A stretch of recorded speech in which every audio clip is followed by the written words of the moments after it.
evening to one and all present here.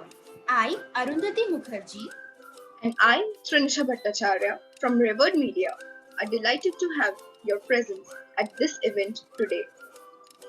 we welcome you all to an exclusive talk show live with Dr. Anil Kakotkar in conversation with Mr. Swapnesh Malhotra. This event is powered by Revered Media.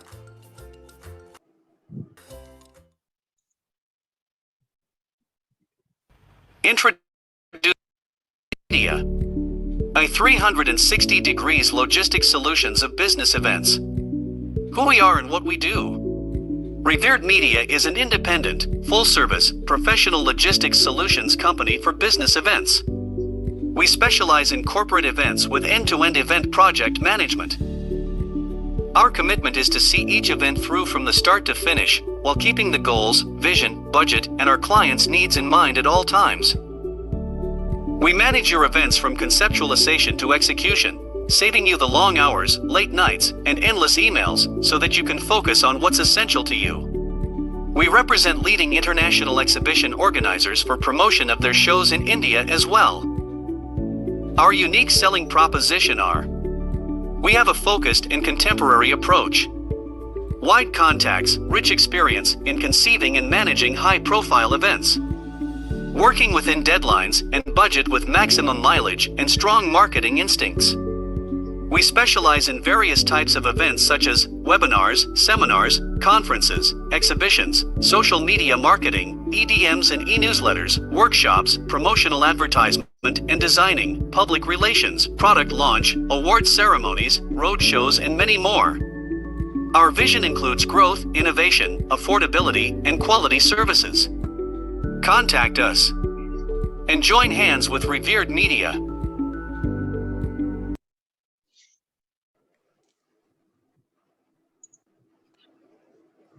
Welcoming our esteemed speaker of this event, Mr. Swapnesh Malhotra. Swapnesh Kumar Malhotra superannuated from Department of Atomic Energy as Outstanding Scientist in 2015 after a distinguished service of about 4 decades. He was immediately awarded Raja Ramana Fellowship and was appointed as Secretary, Atomic Energy Education Society by Department of Atomic Energy. He laid down this office on completion of his term in April 2019.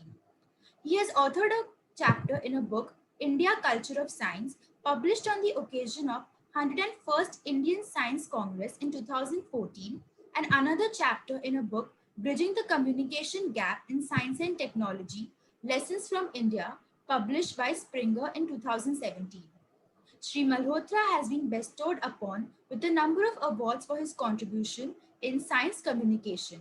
He is a fellow of the Indian Science Writers Association. Currently, he is Secretary of Indian Nuclear Society and is also in the Managing Committee of National Association for Applications of Radioisotopes and Radiation in Industry. We welcome you, sir. Over to you.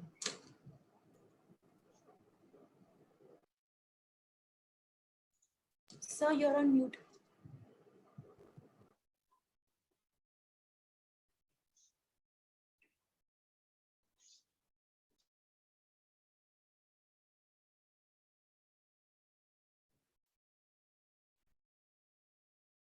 Hello, good evening to everyone. Friends, namaskar from Swapnesh Malhotra in the first episode of the talk show of Messrs. Revered Media.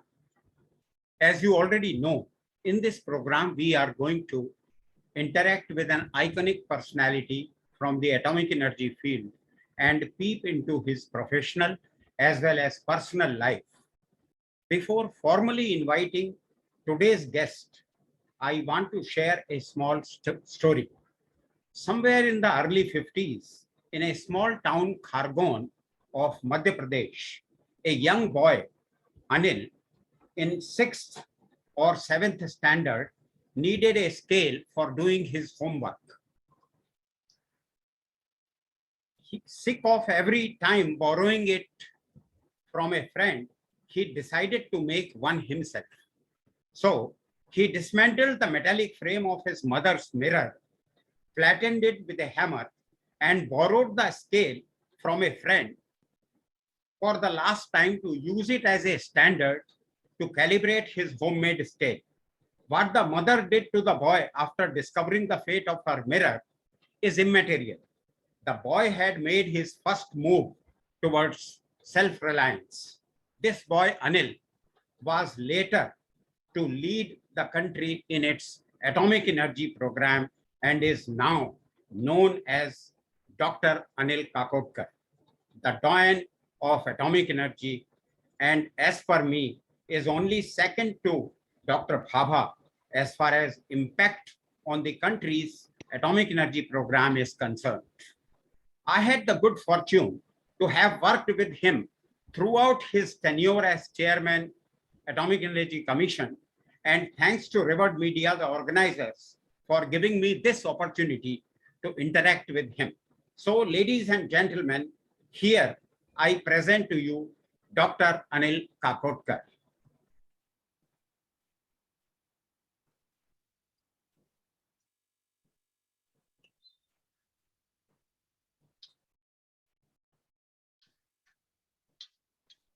Dr. Kakotkar may kindly join us. Sir, you are there. Okay. I'm here already. Yes. Hello, sir. Welcome to this inaugural episode of the talk show. Thank you. Nice to be with you. Yes, sir. How are you? Well, doing well. Okay, sir. So, to begin with, can you tell us about your parents and your early childhood? Well, my parents were part of freedom movement. Yes. They actually met in Mahatma Gandhi's ashram. Yes. My mother actually studied in a girls' school run by Mahatma Gandhi's ashram at Wardha and Sevagram. And so obviously all members of that ashram were on one side engaged in constructive work and on the other side deeply involved in the freedom movement. They as a part of the assignments given to them soon after my birth, they moved to Mumbai to participate in the underground movement. You know, the freedom movement had a small component which was underground, and my parents were a part of that. In fact, our house in Mumbai at that time was a place for the underground volunteers of the movement to come and hide, come and stay overnight. There was, in fact, a radio station, freedom radio station, being run from our house. Of course, I was only a baby at that time. So all this I'm telling you on the basis of what I heard from my mother. Yes, sir. After India's freedom, my father moved his attention to Goa because Goa was not free till that.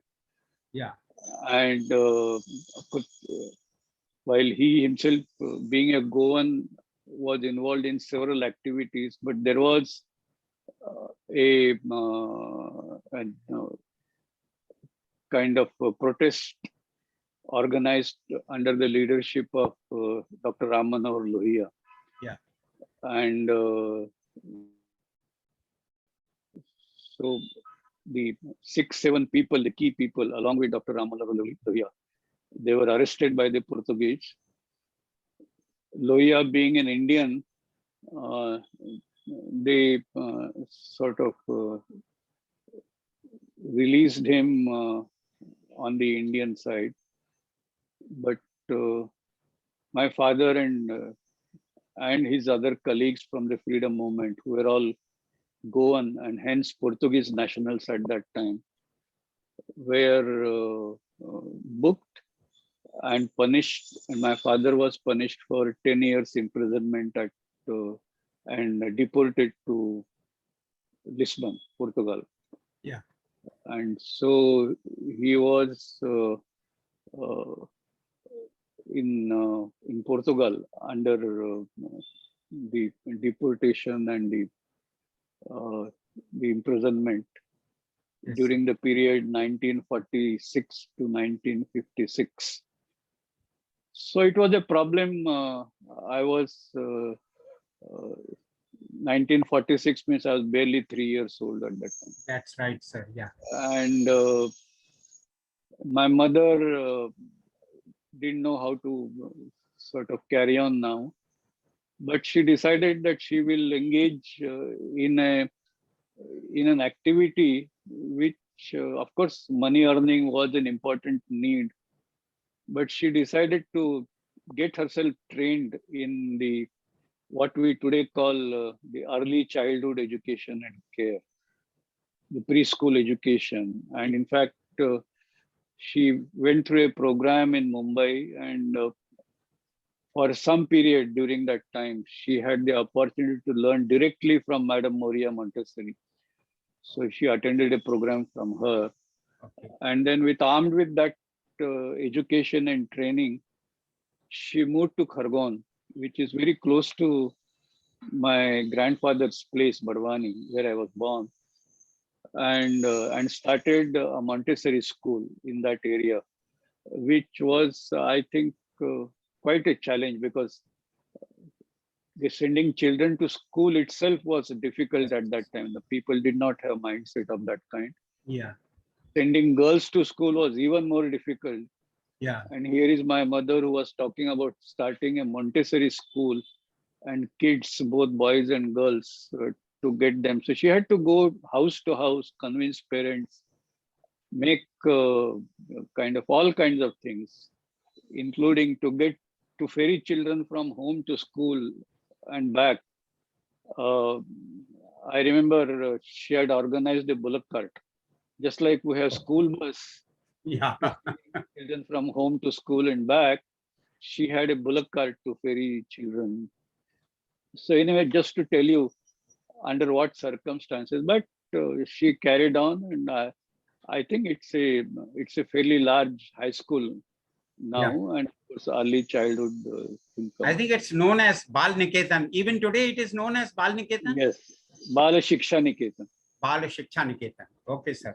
So that was my first school. So my Okay. mother has been my first teacher, and that Bala Shiksha Niketan was my first school. So you up to what standard you studied there? No, Bala Shiksha Niketan was only preschool at that Acha, time. so only Montessori. Yeah, It became Okay. high school only later. So there Yeah. was a primary school nearby Okay. in Marathi medium, and that was Okay. also unusual because that place had, I think, barely 200 Maharashtrian families. Yeah. Yeah. But there was a primary school. So I studied up to 5th in primary school, and then moved on to the high school, where I did the rest of schooling at Khargon. But there, what was the medium? So, sorry? Medium of instruction there at the high school. Well, the primary school instruction was Marathi, but the high school medium of instruction was Hindi. Okay. So, and it was interesting in the sense, although I studied in Hindi medium, but the science subjects, including our textbooks, had several scientific terminologies kept in English as such. Okay. So our science books would call a beaker, a flask, Yeah. carbon dioxide as carbon dioxide. Yes, sir. And so for me, I had the benefit of studying in Hindi, Yeah. but did not have any difficulty Yeah. in terms of getting the, following the Yes, sir. college education, which was in English medium. Yeah. So now coming to your college education, actually after doing your SSC, as you just now told, you moved to Mumbai and took admission in Ruparel College. How was the transition from a small town to big city? Well, it was a cultural shock in the sense I first of all, even the attire, Bombay, big urban locality, big city, Yeah. all boys were quite modern up to this time, up to the time. Yeah. Here I come from a small place, so the attire was different, which took some time for me to change. The way I used to speak was different because there is always a difference between the Yes, sir. the rural language and the urban language. Yeah. And so many of my friends in the college, they literally used to call me Bhaiya.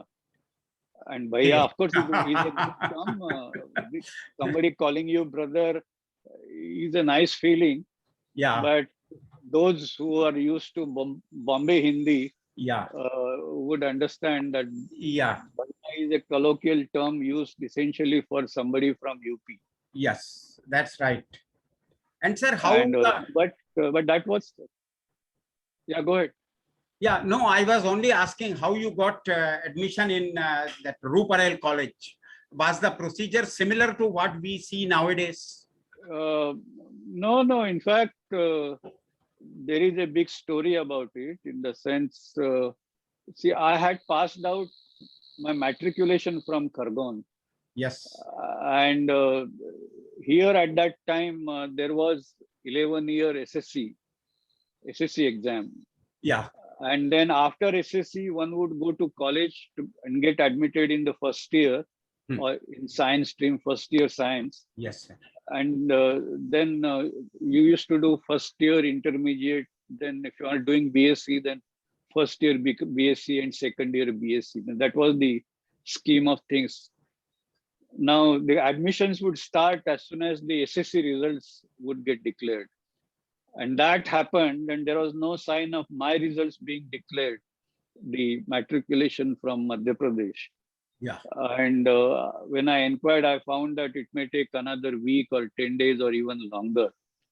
So I was in a bit of panic as to if all admissions in Mumbai get filled, by the time my result comes, then I will have to only wait for next year to get my admission because all admissions would have been filled. So through some family friends, I approached the vice principal of Ruparel College and told him my difficulty. And he understood the problem.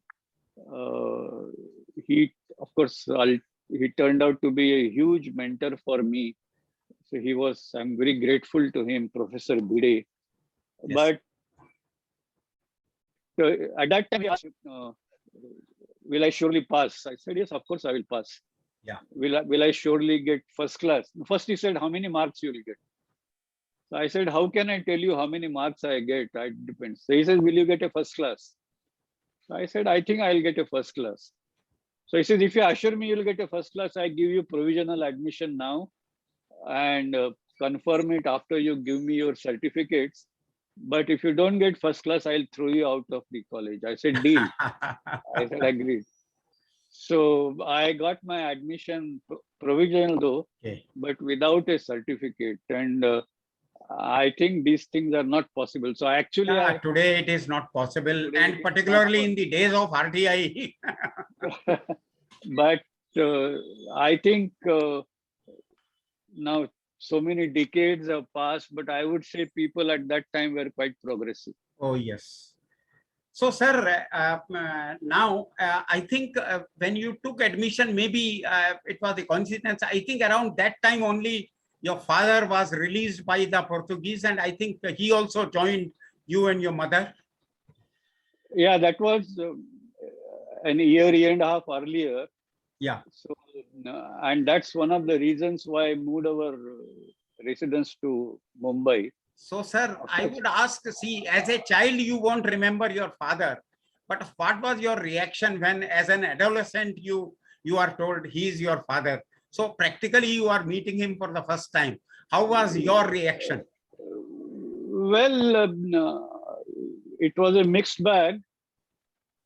First was, of course, he had made great sacrifices for the freedom of India and freedom of Goa, Yes, sir. and of course, having returned from Portugal, he was actually very well recognized in the society.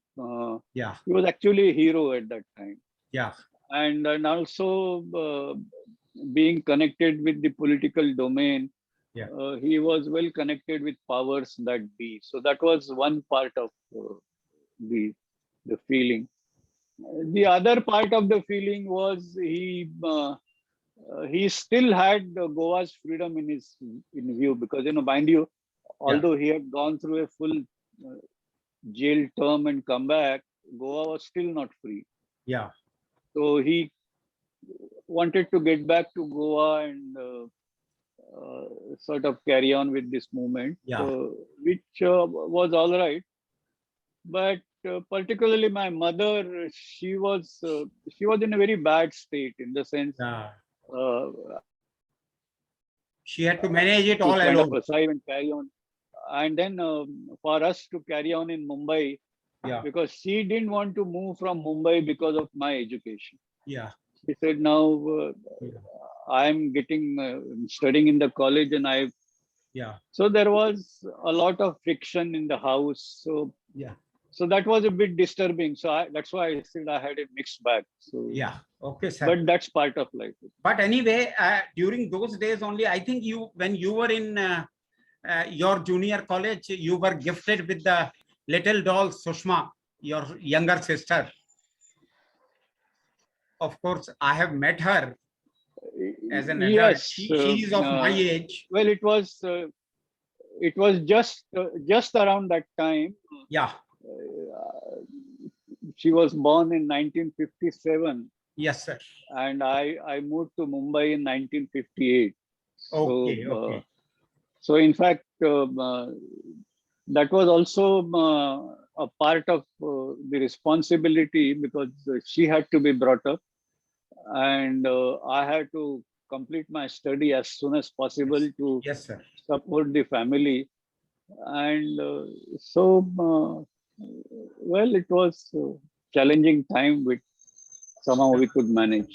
So as you just told that you had to go through these challenging times and a bit of a struggle, and I think somewhere your mother told me, or it is written in Fire and Fury also, that maybe during those days you did some odd jobs to support your mother financially. Well, yes, it was necessary, because see, we were literally living hand to mouth, in the sense Yes, sir. there have been a couple of occasions when we would have been about to be evicted. In fact, the people to evict us came on our doors. Okay, okay. And so, because my mother did get into a job, but her salary was hardly enough. Mhm. In fact, more than half the salary was going in the rent of the house itself. Yeah, And so it was a very tough thing. And particularly as I was kind of closing in, we were getting more and more precarious in economic condition. yes, sir. So then I had to do. So I had done all kinds of jobs, including Okay. including distributing leaflets door to door, and things of that kind. Yes. But anyway, leave it at that. I don't want to remember. Okay, okay, sir. No, no, no. I just see this will motivate the youngsters actually. This is, see, the youngsters should learn from this. And sir, so with this struggling life, anyway, I think you passed out your junior college with the flying colors. Yes, And- in fact, I, uh, as I told you, it was quite tough for me to adjust, having come from a rural setting. But in one of the midterm exams, I stood first in the college, Oh, and suddenly the attitude of everybody around to look at me changed. natural. And of course, in the intermediate science, I did quite well. Yeah, And that is where everybody, including Professor Bide, yeah, started telling me that no, you have got very good marks. You must go to VJTI, yeah. and that was the preferred engineering college in Mumbai at that in those Okay, days. so that is the secret of your going to the engineer for engineering. Yes, because at that time I knew nothing about engineering, and I also knew nothing about R&D. Yeah, So my simple admission, like anybody else, simple ambition, like anybody else, was to after intermediate do BSc, then after BSc do MSc, and carry on. But then it was Professor Bide who said, no, you sort of you should go to engineering, and I somehow told him because I used to have kind of liking for mathematics and physics. So I said, I want to do BSc. Ah. So he says that you can do already, but he told me that he will not give me admission for BSc physics. He will give me Oh. admission for BSc mathematics. yeah, And I asked him why. So he says, no, because then MSc, you will do MSc mathematics. And MSc mathematics, there is no experimental, like, practical examination. yeah, So you will decide how many marks you get. Because if there is a practical exam, many times the examiner decides how many marks you yeah, get. yeah. And that may affect your career. And that sort of brought me on the ground state. And I decided to follow Professor Bide's advice, Yeah. and went on to engineering college. And sir, so you went to the engineering college, VJTI, of course, an iconic college. And so what about the choice of the branch, the mechanical? I mean, that again, was it Professor Bhede who chose it for you? No. He didn't. He just wanted me to go to engineering. Yes, sir. But see, in those days, mechanical was the Ruling branch. ruling. But everybody would. The first preference of people used to be mechanical. Yes. So I also said my first preference is mechanical, and luckily I got that admission. Yes, sir. So how were those days, VJTI days? Well, I think VJTI, I must say, of course, I found my wavelength even better after reaching BARC. But I really found my wavelength in engineering college, because I really understood how, for example, a role of trigonometry Yeah, in carrying out measurements, in carrying out surveys, yeah, the role of simple principles of physics in engineering mechanics, and so after that I developed lot of liking for, first of all, reading a lot, looking at various concepts, a variety of things, yeah, no fixed preference, but essentially to understand how things happen, how things can be done. yeah. And I think in engineering college, we had some very great teachers Yes, who sir. were kind of on one side very thorough in theory, but at the same time they're very thorough in applied work. Yes, sir. So that was something as I said, I found my wavelength at VJTI. Okay. So, sir, we moved from VJTI to where you did. I think the only job. I mean, job means in the sense career. You built your career in BARC and Department of Atomic Energy.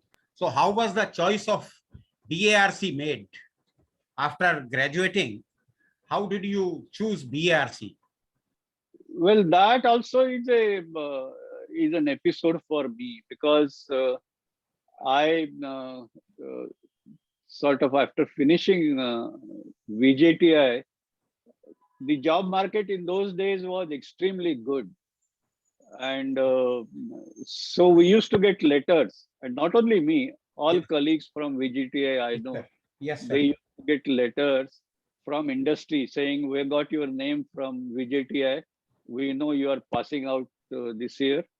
And then they would tell what is their company profile and say that if you are interested in joining us, here is a form, fill it up, send it to us, then we'll arrange interview and go Yeah, forward yeah. from there. Yes, sir. Yes, sir.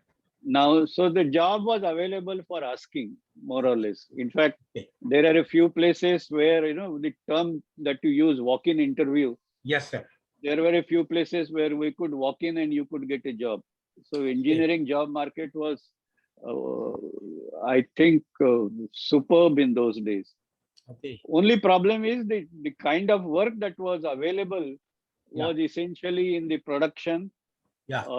which was called industrial engineering in those days, Yes, sir. and or in marketing, because those were the two lucrative activities, and others were design was very rudimentary to some extent, development was negligible. Now, in fact, these terminologies I was not so familiar at that time, but what I figured out was that this amounts to doing repetitive job day in, Yeah. day out, same Yes, thing. sir. Yes, sir. And that was a big repulsion for me. Okay. In that, well, I do not want to get into a job which is repetitive. Yes, sir. So I was looking for a place where I would be able to do new thing every day. Yes, sir. And I kept on inquiring with people around. Yeah. And then somebody told me that, look, there is BARC in Mumbai, and at that time it was called Atomic Energy Establishment, Bombay. Yes, sir. And if you get into the training school there, you are sure to get into an R&D. And that is the first time I heard the term R&D. Okay. So, so that is how I appeared for BRC interview and got embarked. Okay. Okay. But along with you, some other VJTI mates also tried to come into, or did some more people join along with you? No. There was a repulsion. While on one side I had this issue about repetitive jobs. Yeah. Among the students, fresh engineers, Yeah. there was a huge mindset not to get into a government job. Okay. Because even in repetitive, government jobs were not being thought about very highly in those days. Okay. So only the duffers, only people who couldn't get any job in industry would go to government. Okay. Okay. And so they were kind of very much against my going to BRC, Okay. because they thought BRC is another government job. Okay. And so there was a lot of resistance. So are you in touch with some of those who did not want you to join BRC? Are you in touch with some of them now? Yes, I'm in touch with many of So them. now what are their comments? No, they are of course I happy think about it. I think I can see an image. I think this is at the time of your getting Padma Bhushan or something. I think there are some VJTI mates are there. Yeah. This is a get together of VJTI batch. Okay. And so it was kind of. I'm in touch with not all of them, but Yeah. at least half a dozen of them. I'm in regular touch even today. Okay. So, And now they must be having a feel of proud about you. Yeah. I think I think some of my friends also, they have done extremely well. Yes. So we are all proud of each other. Yeah. Okay, sir. So coming back to the BRC training school, sir. So of course, I also happen to have joined BRC through the training school 13 years after you did. So I know, but still for the sake of the audience, I am asking, how were the training school days? Too competitive? Well, training school, of course, was competitive in the sense there used to be weekly exam. Yes, so you have to be on the toes all the time. Yeah. And but I somehow found the place very interesting. Yeah. And I found the exams to be not too much of pressure. In fact, I can also reveal that BRC, it's compulsory to stay in training school hostel, and we Yes, had our hostel yeah, at Bandra Land's End, yeah, where the Taj Mahal hotel is yeah. Now Taj Lands located End, yeah, now, Taj Land's End. yeah, So our hostels was in a sort of, those were rooms made out of Nissan huts and close to the seashore. So it was a wonderful setting, Mhm, and staying there was compulsory. mhm. Now I told you my family condition. I had only my mother and my sister, Yeah, and of course, while in training school, we started getting a little bit of stipend also. yeah, yeah, So it was kind of harsh for me to think that, well, now I will stay all the time in the hostel, which was the yeah, rule. yeah, So, and we used to stay in Worli, and Worli and yeah, Bandra was not too much of yeah, distance. yeah. So I had a room in the hostel where I used to go only one day prior to exam. Okay, So otherwise, I used to be in the house and attend training school, which was at most of the part of the year. It was at Marine Lines, okay, okay, uh, okay. and uh, and so my preparation was essentially uh, one day before the exam, I would go to training school hostel, prepare Yes, for exam, and that was sufficient. Next day you go write the exam, yeah, and since I stood first and made the record, so I think people must have liked what I said. So it yeah. was not too much of a tension. The only thing is there had to be some regularity about it. Anyway, by this time, I think it had become a habit for you to leave everyone behind in No, no, competition. not right like that. You don't look at these things as a competition. You look at these things as something that you have to do, and you must do to the best of your abilities. Okay. So after topping your batch, after becoming overall topper, anyway, I think even those days it was a craze for mechanical engineers. All of them would like to join reactor engineering division of BRC. So you also did that. No, there is a story there, in the Okay. sense, as I told you, I used to like, in the beginning, my mindset was to be able to do new things. Now, and training school, of course, since several subjects related to nuclear science and engineering, and more particularly nuclear reactors were taught, reactor engineering became my fancy. That I liked that Okay. very much. Okay. But my notion was that I should now get into some place where they actually build reactors. Okay. Now, in those days, the NPCIL or its previous incarnation, PPED, Yeah. power projects, Yeah. they were not existing. They all came later. Yeah. And there was a section in reactor engineering division called, if I mistake not, it was, I think, power reactor design section or something. Okay. And so I joined, being the topper, I had the choice because I had the preference to get my choice. So I asked for reactor engineering division with the intention to go to power reactor design section, which Okay. was being headed by Mr. Kati, late Mr. Kati in those Oh days. yes, SL Kati Saab. Yeah. SL Kati. Yeah. Now, but our head of the division, to whom we are supposed to be reporting, he had many assignments apart from reactor Yeah. engineering Yeah. division. So he was not available on the day we reported. So he had asked the head of engineering laboratory. Yeah. His name was Mr. Subramaniam, K.S. Subramaniam. Yeah. And so he was asked to sort of engage us. So he sort of talked to all of us who had been assigned to reactor engineering division, Yes. gave us a broad background, and then said that, okay, ultimately the allocation to different sections will be done by our head of the division, Mr. Methoni. Yeah. But if you have any preferences, you tell me, then I'll apprise him about it. Yeah. So he got choices from everybody.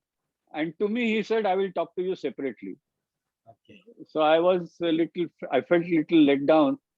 But then after everybody else left, he talked to me one-to-one Yeah. and explained to me what is research, what is development, what is experimentation to design products, Yeah. and explained to me that what I am thinking, in fact, is I should be in R&D, but because I was not aware of what R&D is there, I'm choosing design.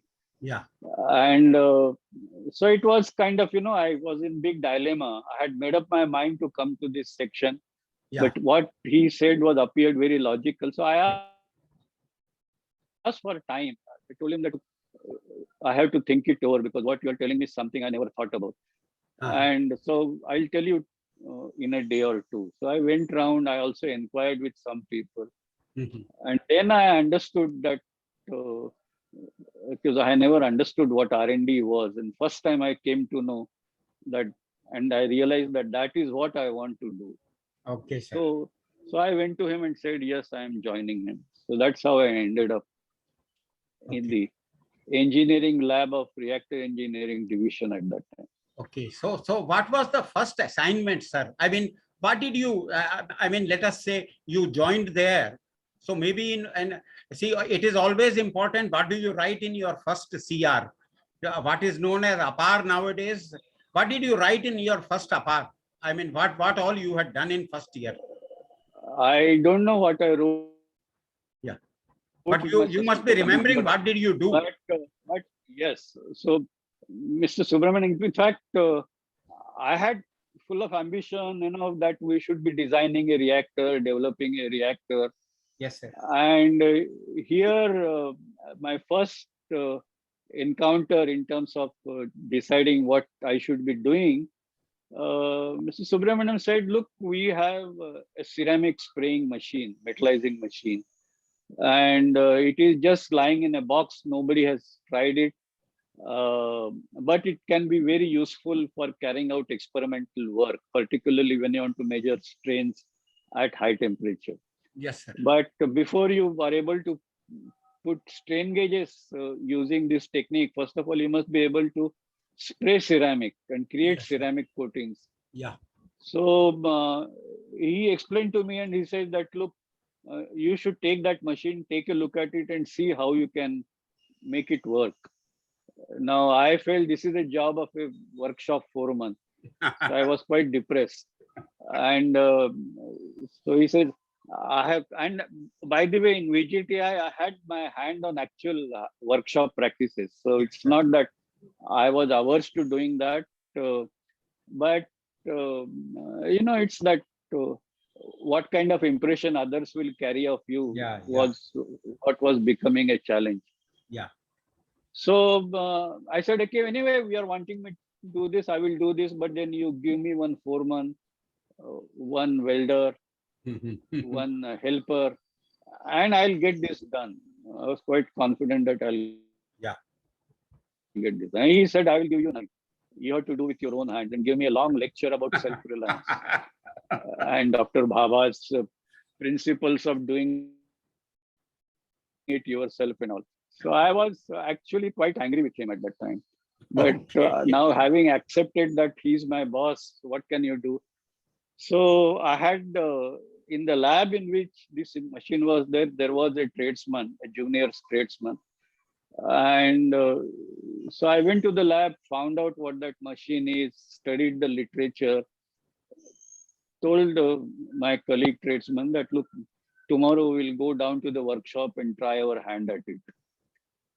Now, running an oxyacetylene torch, welding torch itself is a job because, unless the proportions are right and all flames are in proper control, the flame usually can backfire. Yes, sir. But oxyacetylene torch, the flows are small. So the backfire also is within limits.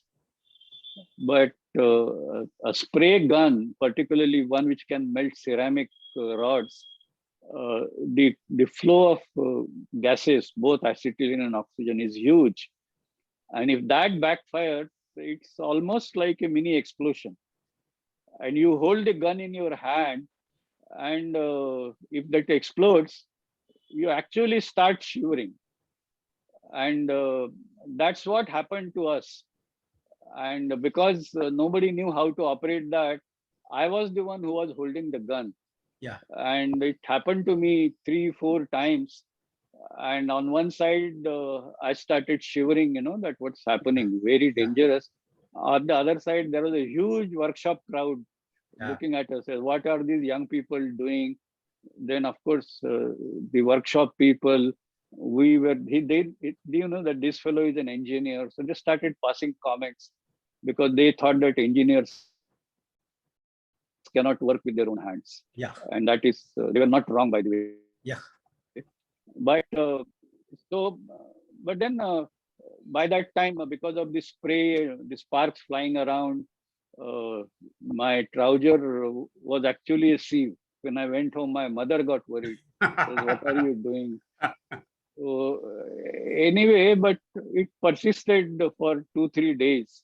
Yeah. And Finally, but succeeded. finally we succeeded. We created coatings. And then I presented to my boss, Mr. Subramaniam. And so he was very happy. Then he said, okay, now let us talk about the next, what kind of experiments we can do. We started discussing that. Yeah. And by that time, I was in high spirit. So he said, yes, I will do this, I will do that. And so when everything was decided what is to be done, I got up. So then he said, oh, by the way, Anil, you said that day you wanted a foreman and a welder and all. Now you tell me whomsoever you want, I will give you. Very And of nice. course, I had the memory of that first encounter. So I said, no, I don't want anybody. I will do it myself. And he said, this is what I wanted to hear. Yes. Because that gun That's is right. lying in the cupboard That's for right. so many Yeah. years. And if you do not know how it works Yeah. and order others to do it, they will say it doesn't work. There's this Yeah. reason, that reason, and you Yeah. won't understand. Now that they have seen you actually running the gun, Yeah. they will all listen to you and tell them, Yes, you tell sir. them how to do it, and Yeah. they will listen. And that is the day I understood what self-reliance is. Fantastic. Fantastic. Yeah. Yeah. So on the other hand, then we got a lot of jobs, Yeah. both our own lab, but also from Department of Space and also the Ordnance Factory for ceramic coating. Yeah. So it became a big activity. Very And in fact, the workshop foreman who was working with me, he was an old man, so he was Yeah. very friendly and fatherly to me. Yeah. So he started advising me, sir, you please get out of this job, otherwise you will do this your life. The whole of your life you'll be doing only this. And I would say he was not wrong. Yeah. Because there are several people have mentored me, given me sound pieces of advice. Yeah. And I think this was also a sound piece of advice. But also I think Mr. Subramaniam was also a very great Yeah. mentor for me. Yeah. He exactly knew how I should go, what steps I should take, and where I should go. Yeah. So he did several steps behind my back, which on the face of it annoyed me. Yeah. But then I realized that he was a true mentor for me. Yeah. So, sir, after 4 or 5 years of joining RED, I think then you went to Nottingham for further studies, or was it a short deportation? Yeah. No, that also was is an interesting story. Those from BRC would probably know, but for the benefit of others. See, in those days, in the early years, early training school batches, for example, hello, can you hear me? Yes, sir. Yes, sir. Yeah, okay. So the early training school batches, I knew first batch people were sent abroad for training. Second batch people were sent actually to universities to do their masters. Yeah. And after that, this pattern stopped. Okay. And by the time our turn came, it was almost the case that nobody will be sent to university abroad. Okay. And but there was, of course, the deputations were plenty, and at that time there was this collaboration between India and Canada. Yeah. And to do various activities related to PHWR development. There are many things. So there are So my boss, Mr. Subramanian, started saying that, look, you can go to Canada. They're suggesting next batch you can be there. So I said, no, I don't want to go for just training.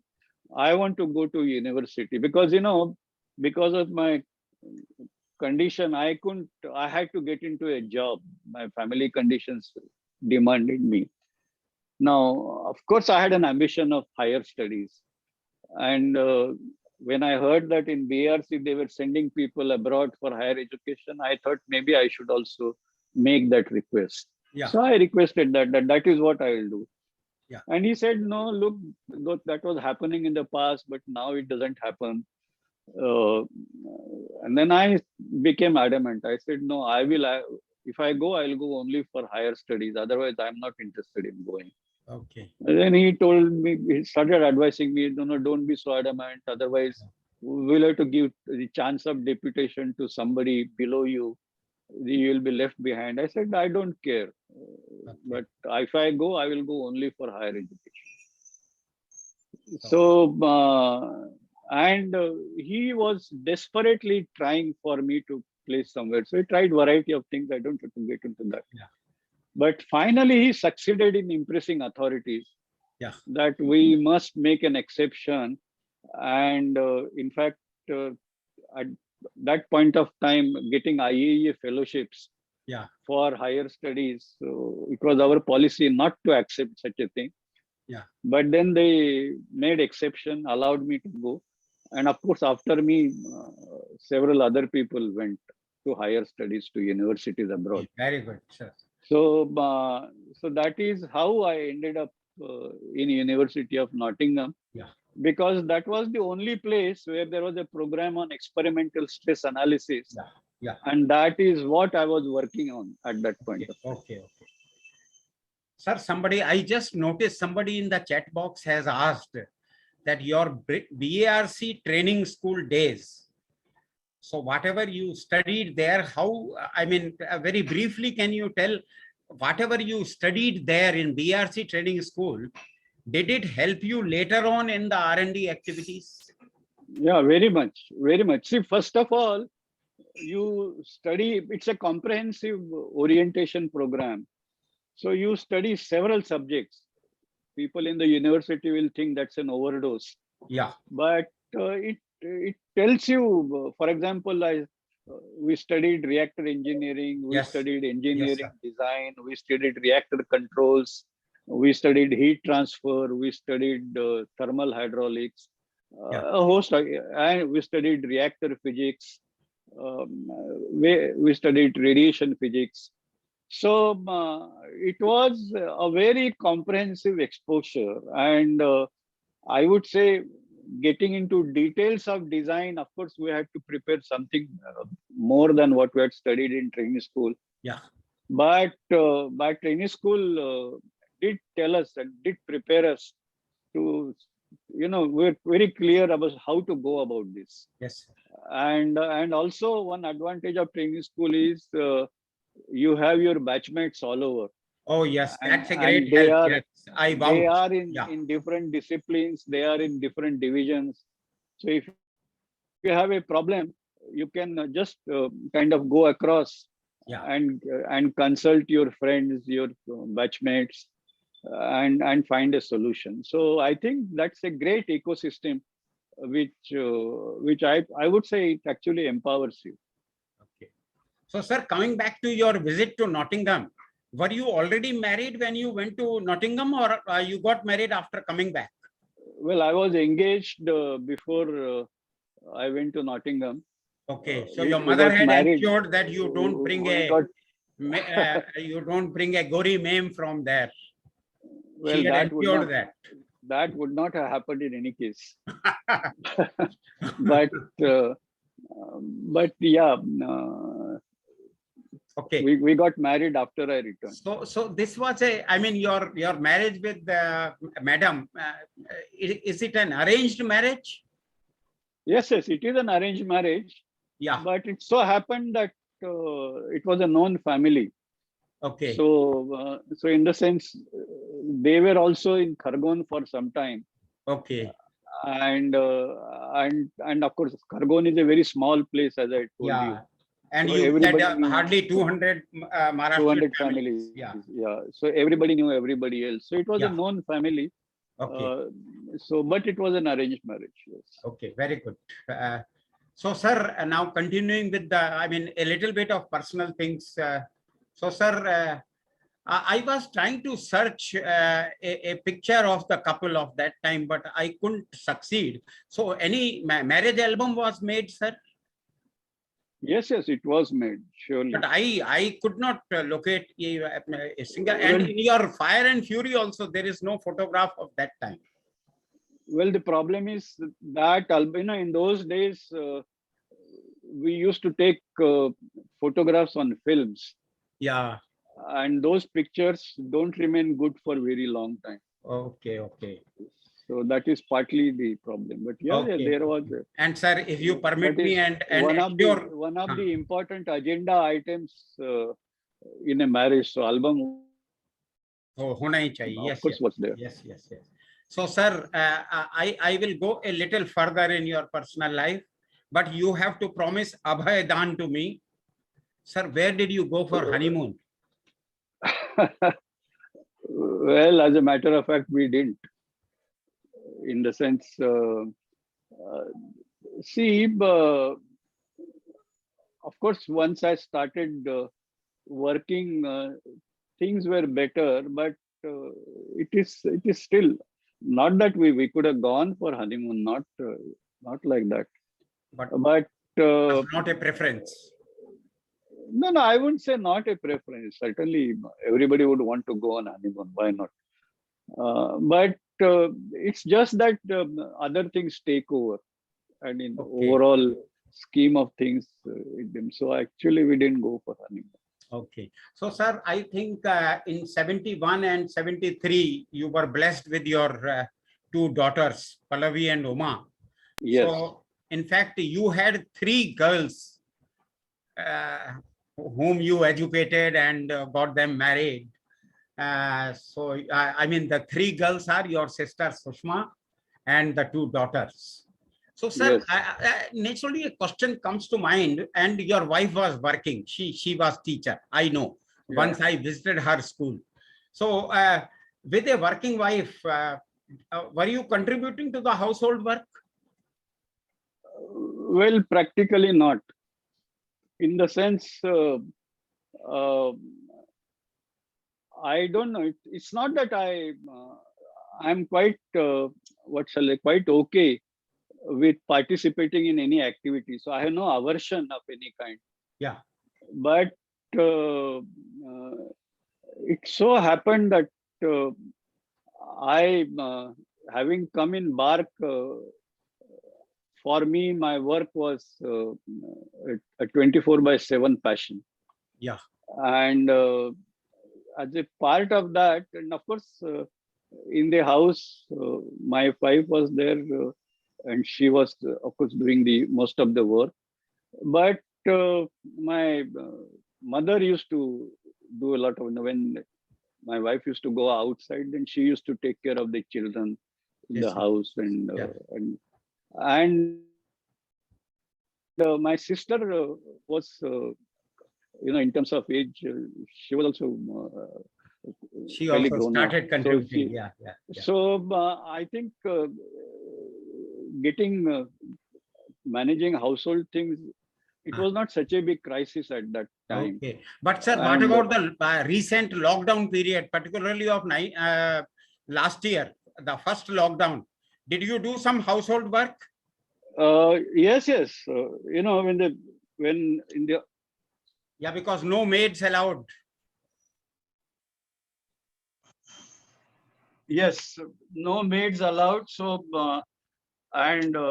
so I think during that entire period, the jhadu pocha was my job, and I had done that. Good. So, as I told you, I have no aversion of doing anything. That is not a problem. Oh yes. But it so happened that I didn't have to get into the regular activities in the house, and so actually I don't know how to cook. Yeah. But that's what I am. So, sir, I think at this time, let me inform something to the audiences also. See, already it is 5. Okay. So we had announced the time that the interaction will be from 4 to 5. But I am taking liberty. Naturally, interaction with you, I had predicted that 1 घंटे में कुछ नहीं होने वाला है. So we have extended the time, and I am informing the participants, the audiences, that we will be talking for at least half an hour more. And even in that much time, we will not be able to complete whatever I want to discuss with you. So maybe we will have to go for a second episode.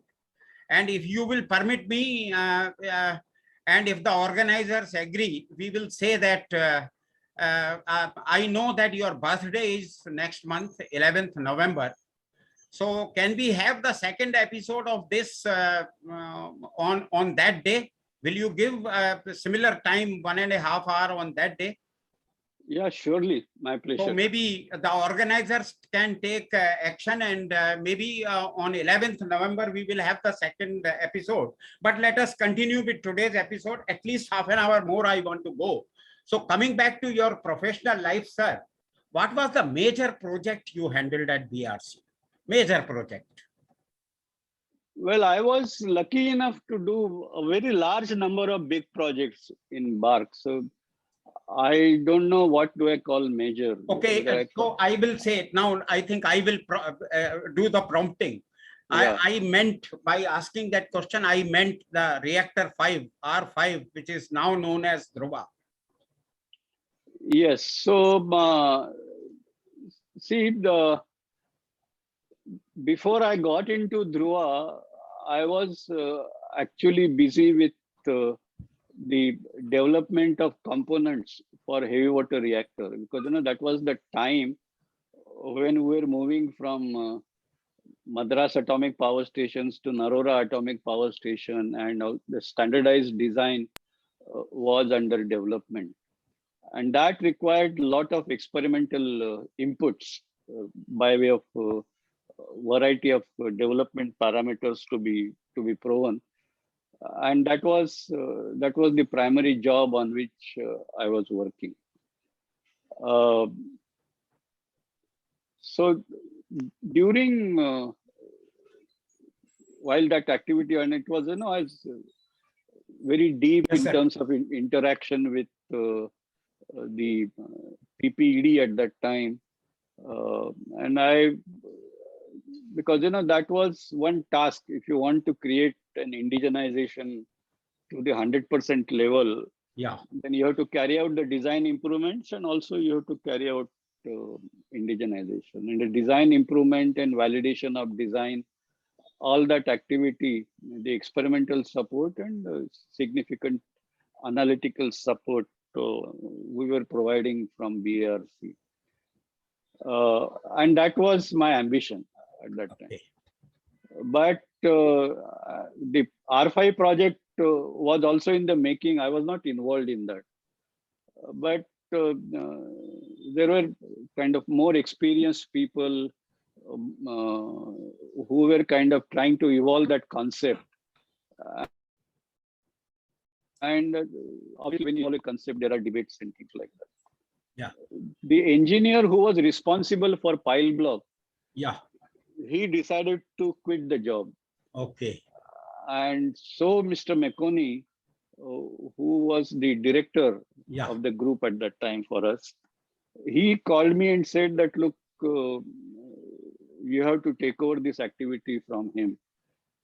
And I was very scared, because most of the people who were playing that role were at least 6 or 7 years, some even longer, senior to me and also older to me in age.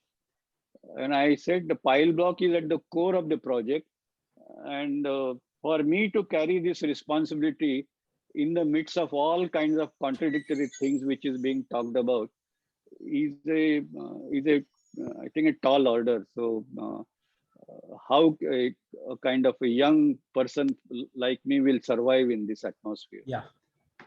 So he said, no, no, no, why are you worried about it and all? I said, look, even if a slightest mistake, these people will chew me apart. Yeah.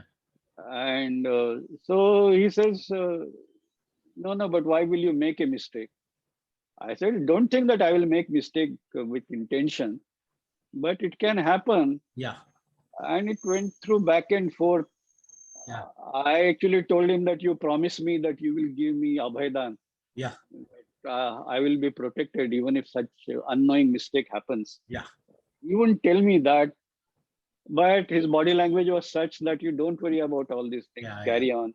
This is an opportunity for a young person to carry forward and all. So we must have argued back and forth almost about an hour at that time. Mhm. And finally, I realized that Mr. McConey, another mentor for me, Yeah, he yeah. was very serious and kind of meant all good of me. So, and it was not superficial. Yeah. So I agreed and I got it. But I put one condition, and that was that look, I don't care about what concept you have arrived at, what is the merits and all. I will choose my concept. I will not choose anyone's concept. And the design will go according to the concept I develop. And which, to my surprise, Mr. McConey agreed instantly without a thing. And then he told That me shows that, his confidence. Yeah. yeah, it was amazing. And then he said that, look, there was some money left from the ABTR. ABTR project was also Yeah, launched yeah, around the yeah. same time. Yeah. And that year's annual budget, some money was left. So he told me that, look, there is some money available. And from the purchase department, he had heard that if we quickly decide, then they can place order on for stainless steel on a French company and get all the stainless steel in a few months' time, which will be big for the project schedule. So he said, you order those plates. And I said, look, I don't know what the design looks like. How can I order the plates? Yeah. And he said, you make the design. Yeah. I said, I can make the design. It will take some time. Can't do it overnight. But even if I do that, that design has to be accepted by everybody. Yeah. Otherwise, how do I carry it forward? So he said, okay, make the design. How long it will take? So I said that you have to give me at least 7 days and I'll make maybe a dozen general arrangement drawing. And I would want that to be formally approved. Only then I'll order the material. Mhm. Unless I will not order this on my own thing. Somebody has to sign the drawings. Yeah. Somebody. So he says, no, I'm the director. I will sign. You bring the drawings. I will sign. And I was just taken aback. That's So fantastic. after 7 days, I took all the drawings. I took the drawings to him, explained to him how the design is and all. I also had some difficulties at that time because, one of the pattern on which this was to be designed was NRU in Canada. Yeah. Yeah. And NRU had triangular pitch. So everybody was talking about triangular pitch. Yeah. Now, triangular pitch, and if you want level control, which was also a part of debate Yeah. at that time, then you need to take out the coolant through this maze of lattice.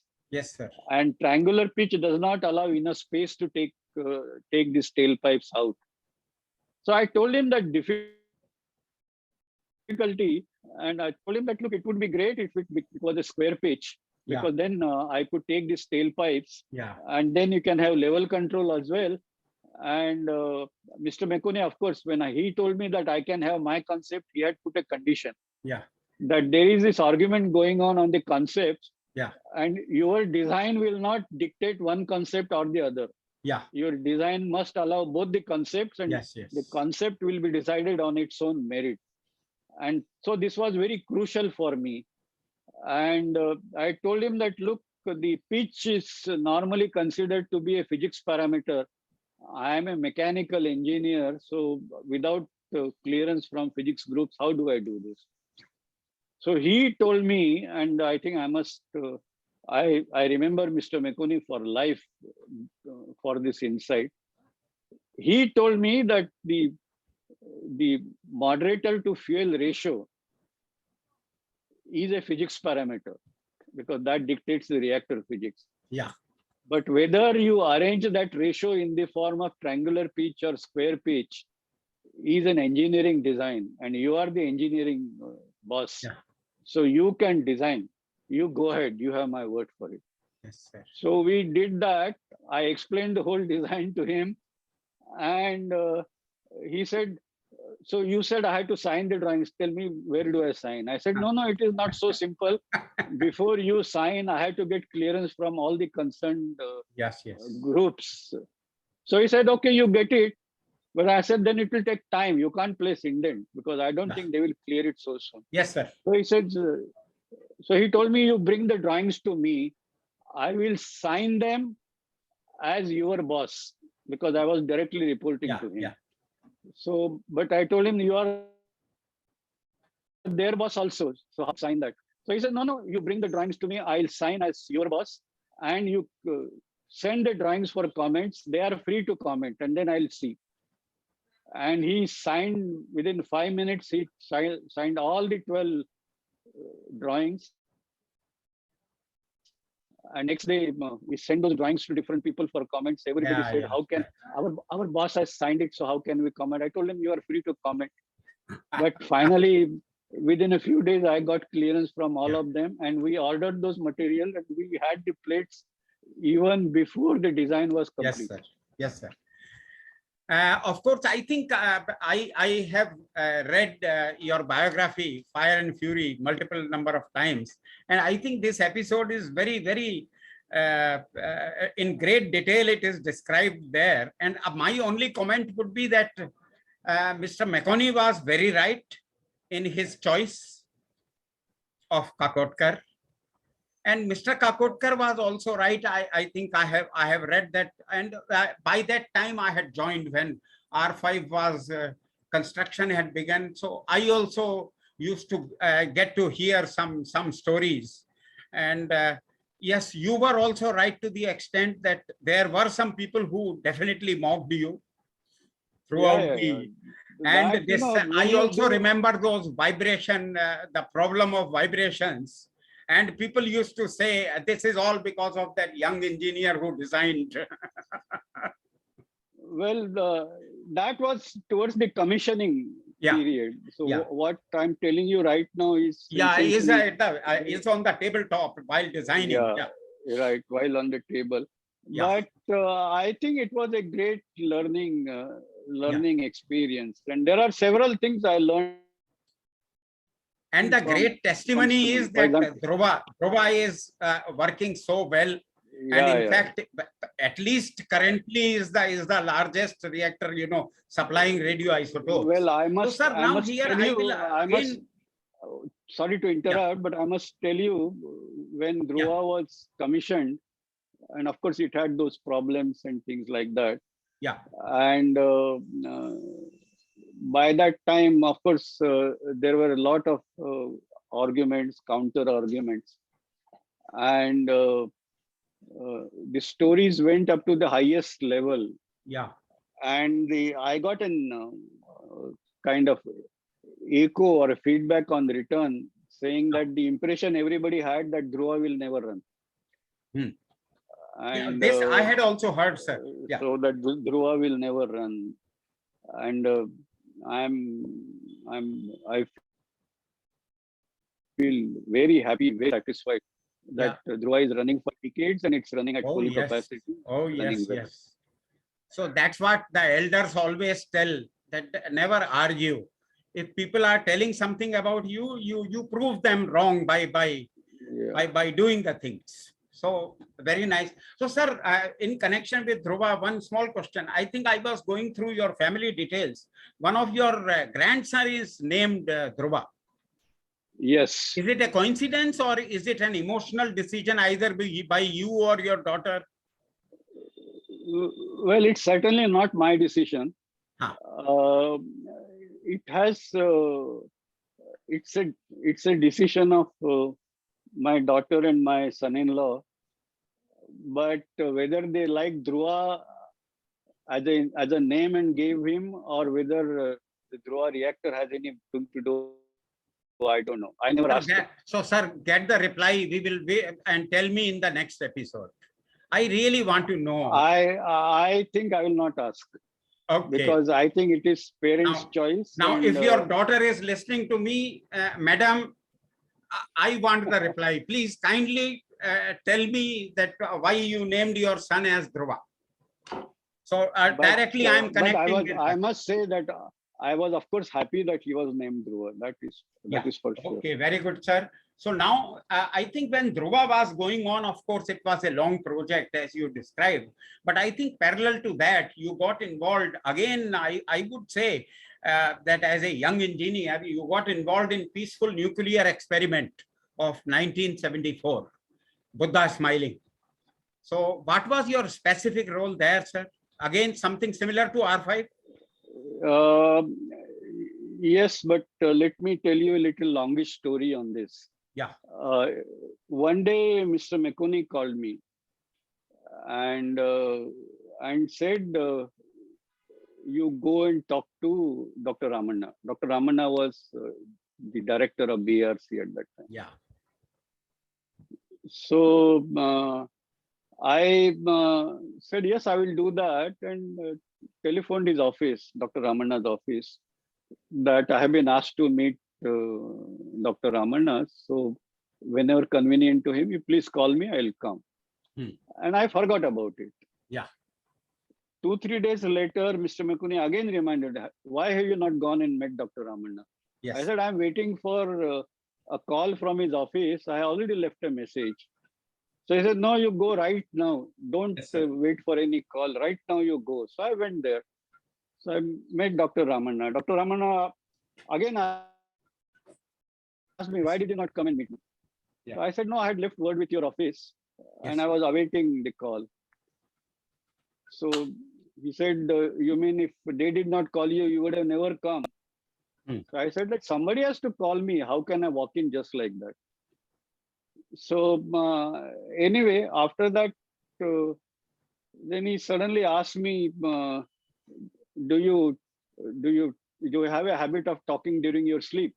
Yeah. And I said, how do I know? Your wife will tell you. I said, so far not, but I'll go and ask her if you like. So he said, yes, you ask her. But then he says, I want you to work on a very sensitive and very secret project, and you go and meet Mr. Soni and Dr. Chidambaram in the nuclear physics division workshop in Modlab basement. And then that was the end of that discussion. So I went there. And when I went there, then I realized they told me what the job is around, and a fair bit of work had been done, but they had probably reached a stage when they realized that they do need a mechanical engineer to help. And so it was not as if there was a given assignment. Yes, sir.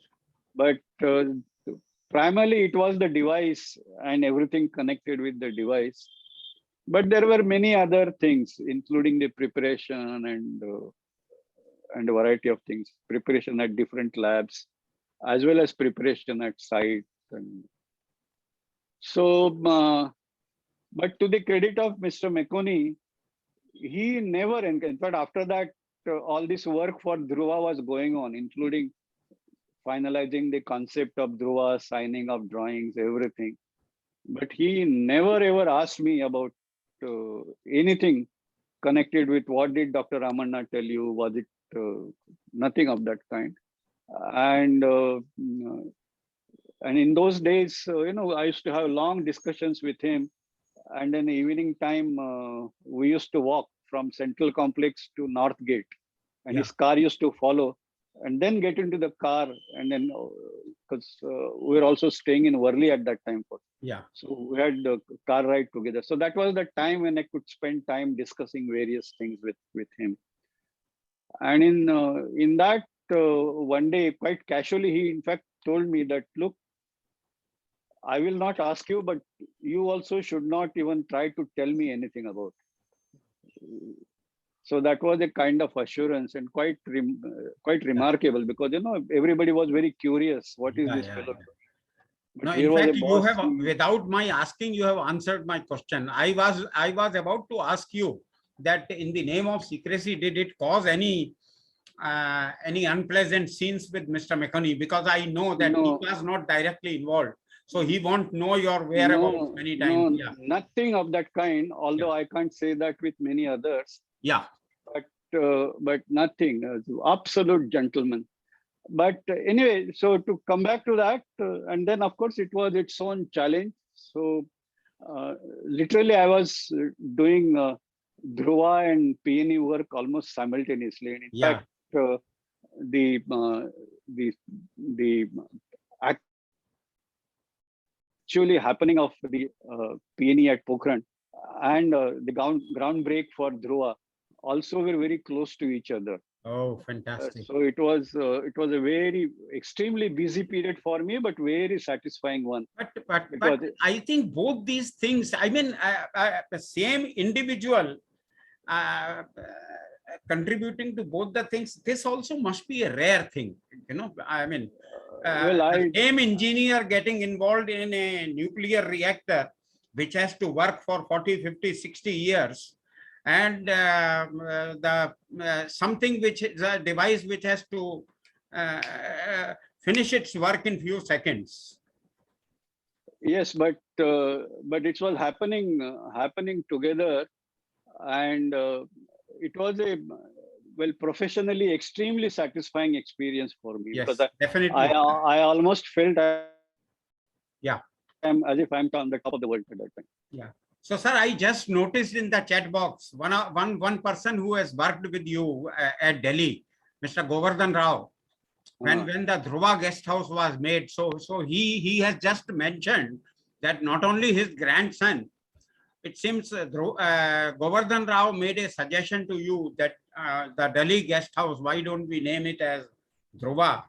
And it seems he has mentioned in the chat box that you readily agreed for that suggestion. Yes, that is right. That's That how is we have we have a Dhruva in Bombay and we have a Dhruva in Delhi. right. Well, the Bombay, of course, the reactor is in Bombay, but my grandson, he is now studying in UCLA neuroscience. He's studying, so Okay, okay. he has really gone to that place. Oh, fantastic, fantastic. So, sir, now we move on from here to another great contribution of, your group. Basically, I am talking of maybe late 80s and 90s. Your contribution and your team's contribution in the nuclear power program from RED. Can you briefly, sir, kindly be brief?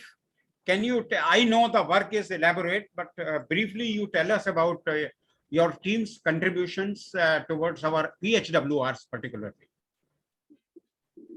Well, it goes like this. I told you that I was anyway working on the 220 megawatt Yes, sir. unit development of those components. Yeah. And that work did continue in Hall 7. And of course, I used to, in fact, at that time, I used to spend time in Hall 7. I used to spend time in Dhruva. I used to spend time in Mr. Sony's workshop. Yeah. So I had multiple work centers at that time. Yeah. And that was about the time there was a talk about 500 megawatt reactor. Yeah. And this is towards the completion. Dhruva was about to be completed, and Dr. Ramana felt that I should now get into the 500 megawatt reactor. Yeah. So he, in fact, it was at his suggestion that it was decided that BARC and NPCIL will work together on 500 megawatt development. Yes. And that is how the design office for 500 megawatt at that time was set up at Southside in Bark. Yeah. And so that literally became my fourth workplace, because a lot of discussions used to happen there.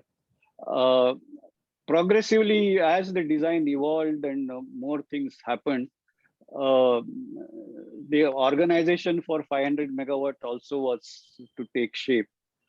And I have, by this time, I had learned the habit of working under multiple bosses because Dhruva was like that. So I had no difficulty even for 500 megawatt. But the NPC bosses and BRC bosses couldn't agree. So that did not happen. Otherwise, the idea was we do 500 megawatt also in that mode, but leave that as it. But we did continue a lot of development work for 500 megawatts also, Hmm. also at that time. Hmm. And so there were kind of, as far as 500 megawatt is concerned, things were more from scratch compared to Yeah. 220 megawatt. 220 megawatt, a significant part was reverse engineering, although there Yeah. were also completely new, Yeah. new components and configurations. Yeah. But 500 megawatt really came up from scratch. Hmm. And of course, it was a kind of again a great learning experience because art of design is quite different than art of analysis of a complex Yeah. system. Yeah. And lucky enough for me, I had to dabble in both the areas. Yeah. So on one side, look at the systems of PHWRs were evolving. They were evolving for 220 megawatt. They were evolving Yeah. for 500 megawatt. Yeah. But at the same time, the you had to make compromises. Yeah. So that you and of course it will take too long a time to go into details of any one of them.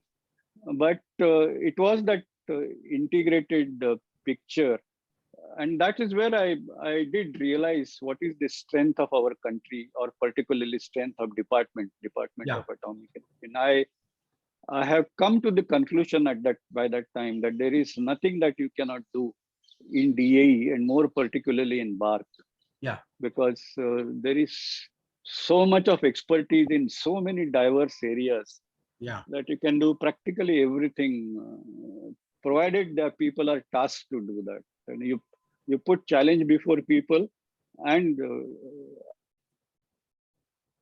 I think the challenge will be met. Yeah. So in fact, at some stage, I had described BRC as a gold mine. You should only know how to Oh, yes. how to prospect it and how to convert the ore into gold. Yes, sir.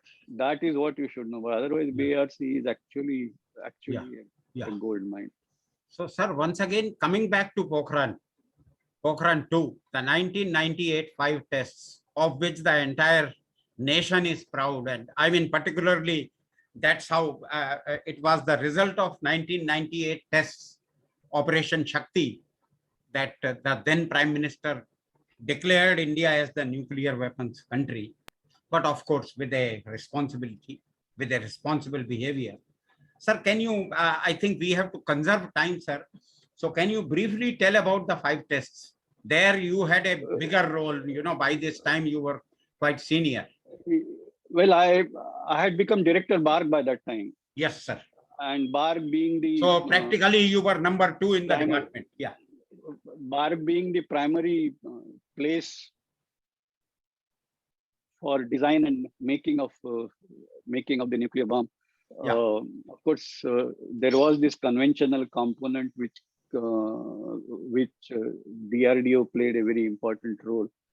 So even that coordination was involved. So I had the sort of a good fortune of doing both the sort of leading the BARC team and also coordinating with DRDO team. Yes, and making sure that the design works as an integral whole. And one big thing I would say is because this was on one side it became necessary that India has to exercise its nuclear weapons option. Yeah. So that was the part of the the political mandate. Now, the question is, in technical terms or technological terms, how do you do that? And I felt that in addition to demonstrating the fission weapon capability, I think it's important that we also demonstrate the fusion weapon capability, because Yeah. such opportunities don't come very often. Yeah. And at the same time, the infrastructure and resources were very limited. Yes, sir. There are only two big shafts where the high yield tests could be done. Yeah. And of course, we could create a number of smaller wells where one could do the low yield tests. But within such a matrix, one had to achieve everything, and it can't be too many, because once you do the test, it was clear that there will be a huge reaction. And so running a weapons program like other countries are running it over a year's period to do such a thing was not feasible. So it was a big challenge. And so I particularly pressed for completing the activities related to thermonuclear weapon design and also fabrication of the components. And I'm very happy that all colleagues rose to occasion. Yeah. And that was done. And that I think has given us a major strength. The second thing was about, this the so-called sub-kiloton tests. Yeah. So although we had the 3 sub-kiloton tests in addition to the 2 big ones. Yes, sir. But they were configured in a manner that you can test out a large number of ideas. In engineering, you kind of, one is a separate effect test and one is an integral test. So here was the case of doing an integral test. Yeah. But if all the integral tests are successful, then you can kind of safely argue that the separate effects assessment that you have made independently are also correct. And of course,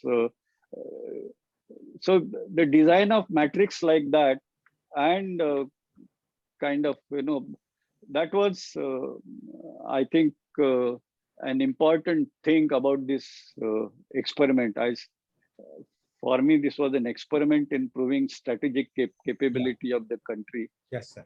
And then to do that in a very limited time, and to do that in a manner that nobody knows. So, there are many dimensions involved, many specializations involved, but you have to work with an extremely small, compact team because of secrecy.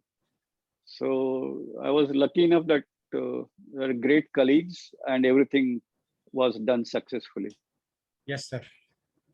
Anyway, you answered my question. I was to ask you about that Dr. Kalam's, he was initially not very much ready for that thermonuclear test. And finally, yes, I can convince him. I can say that in a minute. Yeah, I can say that in a minute, because the question was this, there was a town with 5,000 population within 5 kilometers of this place. Yeah. And so the question was, have we designed the test matrix safe enough that the Ketolai will be safe? And now Dr. Kalam's concern was, what if, when you say thermonuclear device, everybody thinks of hundreds of kiloton or even higher. Yeah. So what if that kind of yield takes place? Then what will happen to the city and the people? And it was a kind of a fair bit of convincing him that, look, we know our job. Yes, sir. We know that the yield will be limited, and we also know that with this yield, Ketolai will not be damaged. And we did argue on the analysis, the quantitative work that has happened. And then he actually told me, but all that is fine, Anil, but then we're talking about responsibilities. So you please write down on a piece of paper and give. Yeah. Yes, sir. So I actually wrote it down on a piece of paper and gave him. He was right, actually. And so I gave him that. And it was very gratifying that everything worked exactly according to predictions. So, sir, of course, maybe very late, but I think it can never be very late. As an Indian, I would like to congratulate you and thank you for placing India on a really very high and responsible position on the world map. So, sir, I think by that time the country had started recognizing you. Again, a very rare combination that in 1998 and 1999, 2 consecutive years you were awarded Padma Shri and Padma Bhushan. And later on, of course, in 2009, you got Padma Vibhushan also. I have no question here. I do not want to know how you felt and all. I only want to know, I think every child wants to do proud to his parents. So I want to know when you were getting these national recognitions, big awards. See, group director, director park, etc. She may not. I mean, she will understand, but not that much. But everybody knows what is Padma Shri, Padma Bhushan, Padma Vibhushan. So when you were getting these awards, what used to be her reaction? Only tell me that. No, she was obviously very happy, and I'm quite certain she was very proud of me. And no, that you don't have to for tell me. I have myself talked to her. I had the good fortune of interacting with her many times. Yeah. She was extremely proud of you. She Yeah, was so extremely proud of you. she used to be only concerned about my well-being, in the sense there are two people. One is my mother and one is Dr. Ramanna.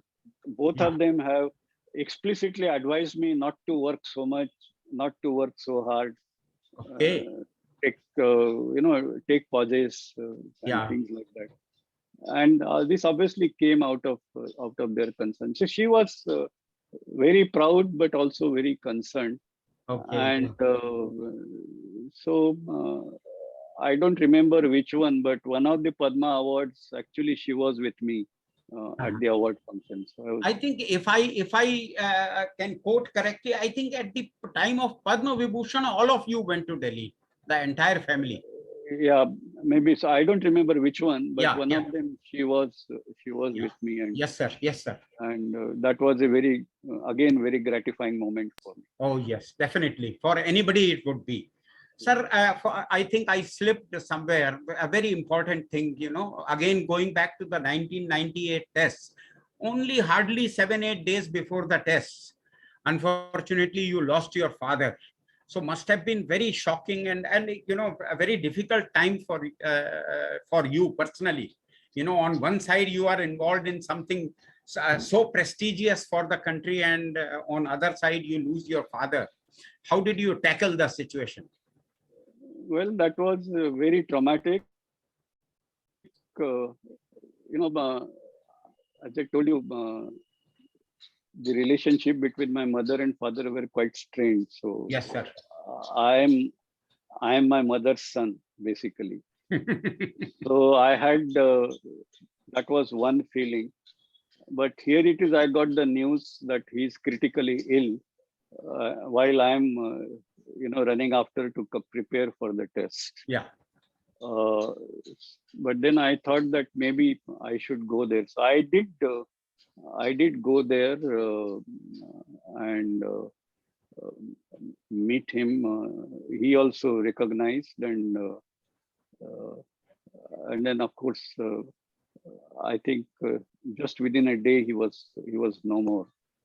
Okay. So then of course I did all the last rites at Delhi. Yeah. And brought the ashes home to Mumbai at that time. And then I requested our relatives from Goa to come and collect the ashes from Mumbai and then carry on with the further Yeah, because you had to get back to Gopran. religious. And so, in fact, I told them that, look, I can't tell you what is the problem, but I have to go. Yeah. So you have to come. I won't be here. You collect this thing. And so they took the ashes to Goa and performed the remaining part of last rites. Yeah. and I was back to Pokhran. Yeah. So anyway, that's Okay. Yeah. Yes, that's sir. a part of life. So now Okay. let us come to another feather in your cap. So, sir, on 1st December 2000, you took over as Chairman Atomic Energy Commission. You know, this is something very important. When we joined the training school, and Dr. Damodaran, your head as well as my head of the training division. So first thing they, to motivate us, they will tell, look, now you are from training school. You are joining the training school, and after successfully completing the training, you will become scientific officer. And every scientific officer can rise up to the position of Chairman Atomic Energy Commission. So in fact, you reached that position, and you were the first one from the training school to reach there. Naturally, you must have been excited to reach there. But in fact, I don't want to know about your excitement and all. I only remember one thing, that after hardly 2 or 3 days of your, after your joining as chairman, and as I told in the beginning, right from day one of your chairmanship to your superannuation day, I worked as a very close distance. In fact, at practically from zero distance from you, I have worked with you. So I came to your room hardly after 2 or 3 days, and you were sitting in a very tense position, practically your hand on your forehead, and you were calculating something. And I asked, sir, something serious? And then you told me, Malhotra, I am baffled actually. On one hand, we are telling we will make so many reactors, we will, but where is the uranium? So in fact, you showed me your handmade calculations, and you asked me to check whether they are all right, that for so many megawatts, this much uranium is required. So you asked me to check whether I am right. And I said, yes, sir, you appear to be right. And you said, where from this uranium will come? So I am coming to the question now. I think in Hindi they say, sar mundate hi ole pade. So the moment you became chairman, you faced this challenge of shortage of uranium. So how did you solve this problem? We will talk about the import of uranium, etc. in next episode. Right now, I want you to focus on meeting the demands locally from within the country. Can you kindly tell about that? Well, that also is a long story, Malhotra ji. Yeah. So maybe some of it I can tell. Yeah, maybe you tell the synopsis. But yes, so but to state that in few words, yeah, it's not as if there was an immediate crisis. Yeah, we knew that this crisis is kind of looming large. Yeah, and but it was a question of making an exact assessment of how the situation will unfold. One, in terms of depleting uranium stocks, and in terms of increasing demand, because our reactors were actually, they started working well by that time.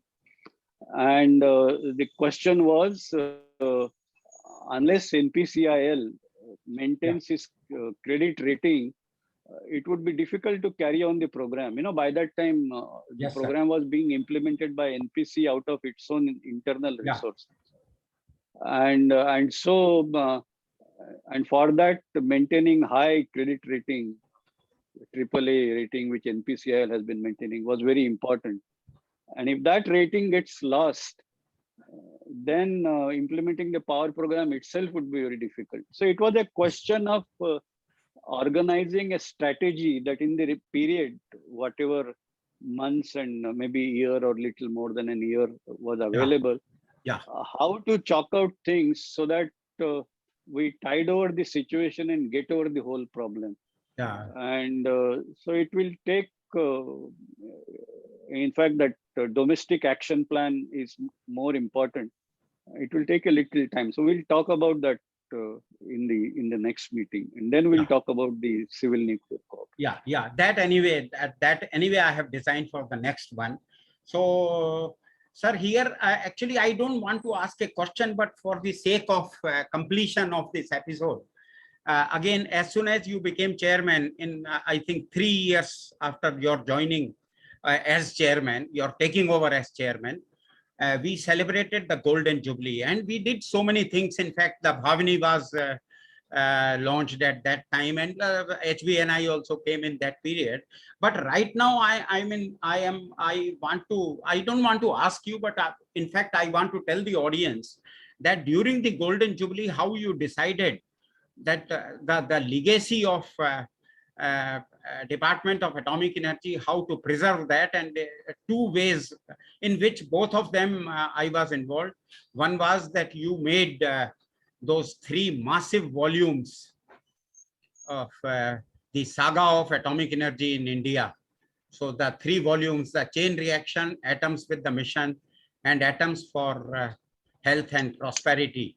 I witnessed again from zero distance. Partly I was also involved in these, but I saw that large task force had worked on these day and night, and beautiful these volumes came. And another thing which was done, again preserving the legacy of Department of Atomic Energy, was that reconstruction and renovation of OIC, Old Yacht Club, the headquarter building of in fact, the office of Dr. Bhabha as chairman AEC. So that was also redone. So I think very briefly, without going into the details, you tell what was your idea behind. I think partly it is to preserve the legacy of the department. Yeah. Hello, am I audible? Yes, sir. Yes, sir. Okay. No, I think preserving legacy is extremely important. And yes, sir. See, the question was 50 years is a long period. Yes, sir. And the history must get recorded in detail. And so it was necessary to create these volumes, which I'm myself personally very satisfied with the large participation. You know, this has been done in a very participative and large number of people were involved. And I think it has come out as a good quality publication. Yes, oh, yes. You might also remember, Malhotraji, that we also had a kind of vision exercise at that time.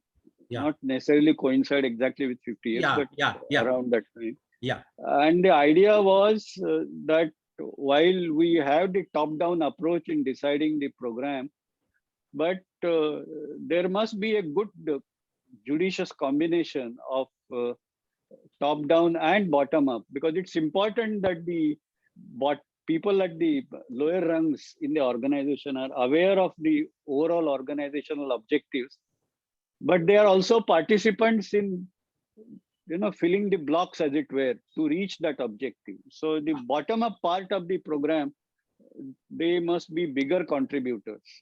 Yeah. And so that vision exercise was very valuable. Again, very democratic discussions we had, and several people have told me that they remember that exercise even today.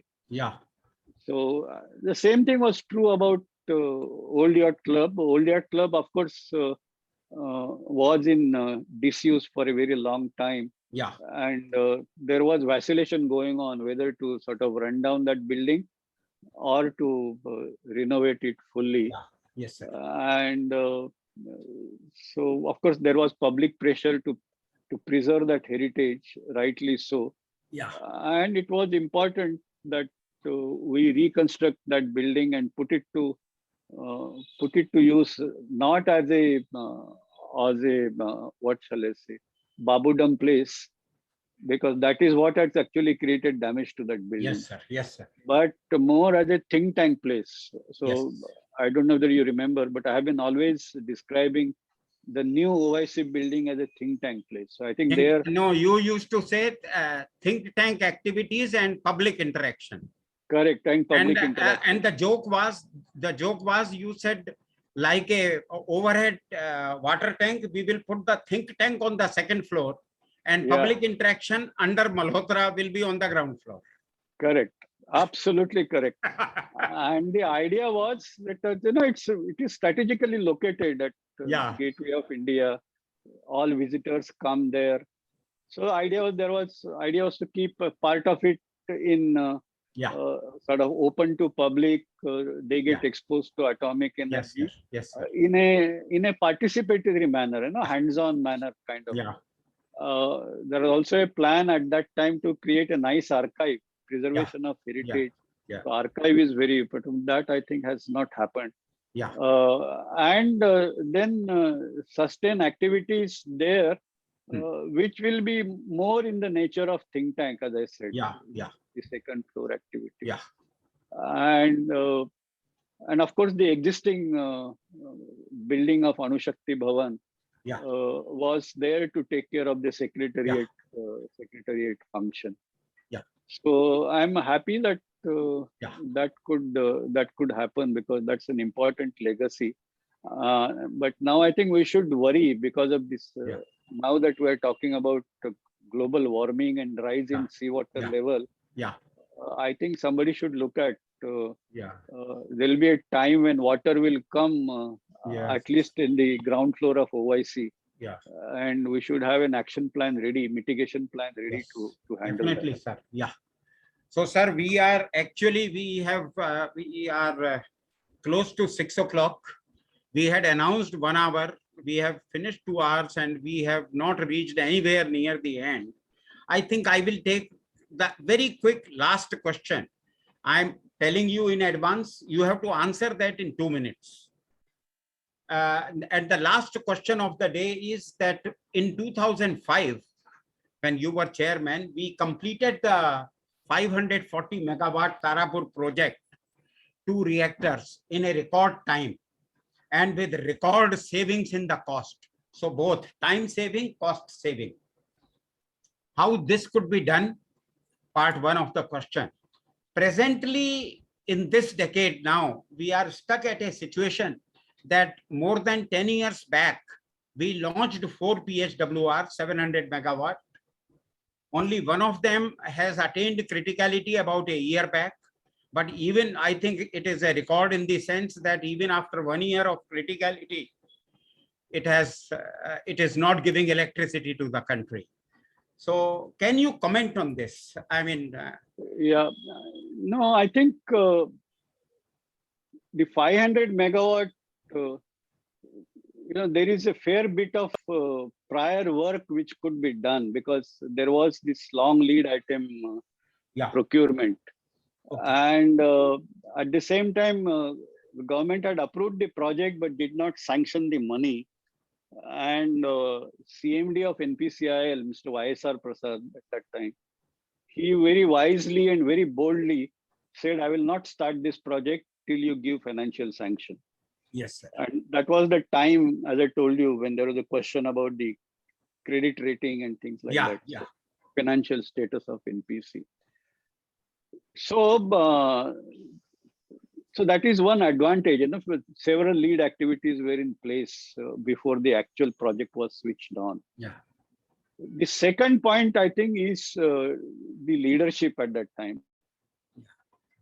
Mr. Chaturvedi, I think he was a great leader, and sort of, that was the time when as many as 9 reactors were being constructed simultaneously, including I think the PR work had, I think, just started at that. So, and that actually at that time it gave a great confidence that we can do reactors on schedules comparable with best practice world over, and we can do multiple reactors and implement a large program. And there was a great confidence at that time, and also the organizational motivation. That's very important. It's you need the mood in the country, the mood of leadership, the mood within the department, mood within the company, and mood within the project side. All of that is extremely important, and we don't seem to pay enough attention. We always think that the man at the site will take care of his problem, his or her problems, but I think that's not the case. We need to look at it as a family Okay. dedicated to a task. And Yeah. I think when that happens, no challenge is big. It can be overcome. So that is the lesson I would say with 500 megawatts. Okay. Okay. Sir, I think we are approaching the thermodynamic limit of the time. So I think I thank you profusely. Personally, I feel really elated and very proud that I interacted with you. And I'm feeling very proud and very satisfied. I think in the beginning of the interview, I asked you about your friends from your native place. Native place means your birthplace. And just now I saw in chat box some Khandelwal family, O.P. Khandelwal and family from Barwani, your grandfather's place.